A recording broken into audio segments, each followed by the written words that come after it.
بله گلباق مجارکی گرنگ بیگمان مجارا ایران و امریکا هر دم مجارکی گرنگ بوده سیاست نافنتویی ده. بله به تایبەت پرسیاتۆمی ایران. تایبەت پرسیاتۆمی ایران میوانی ما هیچ رگنسبورگا آلمانیا چادری سیاسی یعقوب روا میوانی منه سلاف بوده که یعقوب نه تهران نجی واشنگتن وان جبینن عمانی رد ناکن لیتو باور دکه کو انجام کشوری کفتنین نبینا تهران و واشنگتن ده درب که طایبتی یا عمانی صلاح ورز ما يبو وبين الراج برزش ديارة لراستي دا أورو هوالك ودركو كسك بنيوي محمدي مخبر زيجري يكمي سرو كوماري إيران لا لين براويزي دانشنكي كوب كابيني دولتي إيران أو الراجعان كهندك لو باراني دولت كاين بلاي بلوك كراون دستي عند سردار جراوة آزاد كراون وأواني تكشخريك آزاد بكرن ببرواي من أول نشانيك يقدر جوريه كطلع هالركوتنك روي داوة الواقع دار ركوتنك هي كأوان ديشات جارة وهندك فكارة وطبتي administration بايتن ناي هي ركيل سردانت لبروي كنت كونغرا دنج كونغرا وردتو هاري كان ديارة بشوي ولو بريشوا يار إيرانيش حتى أول كيخوش أو رك بلام لراسي أو أماش بطوان إقدار جرينجا سونكو مثلا شهر جرين كاتي باتركا صار تبتي ترتامد تر أو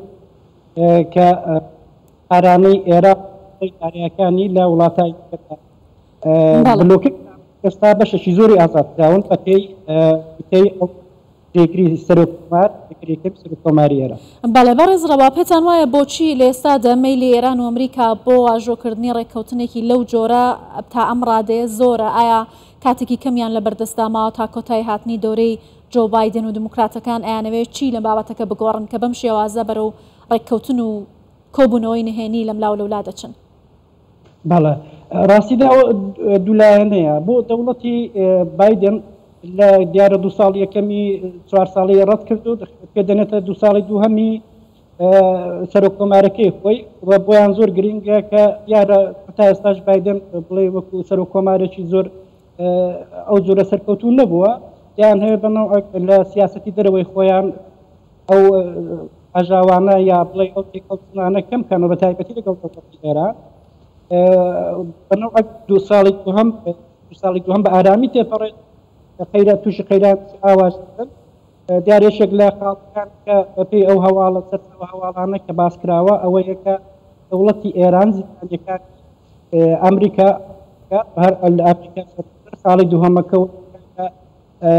نشر إيران يتأكل نكات إيران وهر وتر خالص كان أو يك كرت أو تحداتي كفيك برنامج إرسام هيب ويو بدولة أمريكا غريكا ولو بريشو بدولة إيران شركة بدولة إيران بكومار إسلامي كيسات في إيران كي إكزار كلي ويها ديار أو ماوي أناني كتايبتي لحوت زبيك إكزار بارد تمام دعوة هم ساينا وكويتي وهمش أويك أنا أزستاني وصل كروجي كذا بله هرجع سر كوماريا بقول بالا سر كوماري ومش يقدر كرينجا بو كوماري كيكي يعقوب الجورا باوريات كارجيريا ريكفتنا سعودية الجل كومارا إسلامية إيراني لسر ديالوجا طهران واشنطن جي رولاوي هيا ستعصد أوابم ويا ذكرت سر استراتيجي تازه كوماري إسلامي دواشورش أويش كم كردنوي ئاڵۆزیەکان تێکەڵچوونەکانیان لەگەڵ دەوڵەتانی دەرەوە بە دەوڵەتیان یەکسەر لە ناوچەکە وەچە لە ڕۆژ ئاوا یارە لە ناوچەکە لەگەڵ دەوڵەتی عەرەبستان ڕێکەوتنیان هەبوو بە فەرمی ڕایەنگیان دوو ئەو باڵێزخانەکان دەکەنەوە کۆنسولاتەکان دەکەنەوە و لەگەڵ دەوڵەتی پرسر هەبێتر کە ساڵانی یەکزار زۆرە ئەمانە پەیوەندیان نییە و پەیوەندیانە خەریکە ئاسایی دەبنەوە لەگەڵ دەوڵەتەکان و ئەمارات و ئەوان پەیوەندەکانن ئاسایی دەکەن بۆی یەکجار مهمە لەو حاڵەتەیدا دەرەوە ئەو کەسان بە تایبەتی من ئەو خاڵی ئاماژە پێ دەکەم کە پشتیوانی شۆڕشی ژینات ناو ئەو دەوڵەت پێ دەچێت تۆزە پشتیوان بن ئەمانە لەو پشتیوانیە سار بکاتەوە بەنەوەک دەگەڵیان پێک بێت کە شۆڕشەکەی نێوخۆی ئەو بەو شێوەی کە دەهەوێت سەرکوتی بکات و بەنەوەک فەزاکە هێور بکات ئاوەیەک بڕات بەنەوەگە و توانێ و دەستکەوتانەی ڕێکەوتی ئێران و ئەمریکاش بڵێ کارگیریش ئابووری خوبتر. باشە بەڕێزڕەوە ئێستا دوای کۆبوونەوە نهێنیانەی کە ئێران و ئەمریکا هەیەیان بووە باس لەوە دەکرێت کە ئێران ئەوێ بگەڕێتەوە بۆ ڕێککەوتنی ساڵی 2015 بەڵام ئەمریکا داوای ڕێککەوتنێکی کاتی واتە سنووردار دەکات. هەرمڕۆ نەتەنیاهۆ وتبووی کە ئەو لەگەڵ ئەو ڕێککەوتنە سنووردارە لەگەڵ ئێرانە بۆ مەرجە ئێران دەستی بە چەکی ئەتۆمی ڕانەگات لەلایەکی دیکەشەوە رووسیا و ئەکتەرانی ناوچەی دیکە هەن. ئەم بابەتە بەم شێوەیە دەکرێت لەگەڵم هەموو تێچووە سیاسی و ئابووریە بۆ هەردوولا بەم شێوازە کۆتایی پێبێت. من لە بەشی کەمی قسەکانشمدا عەرزم کردن کە دەوڵەتی بایدن بە تایبەتی ناهێوی نێو ڕێککەوتنی لەسەردا بنێت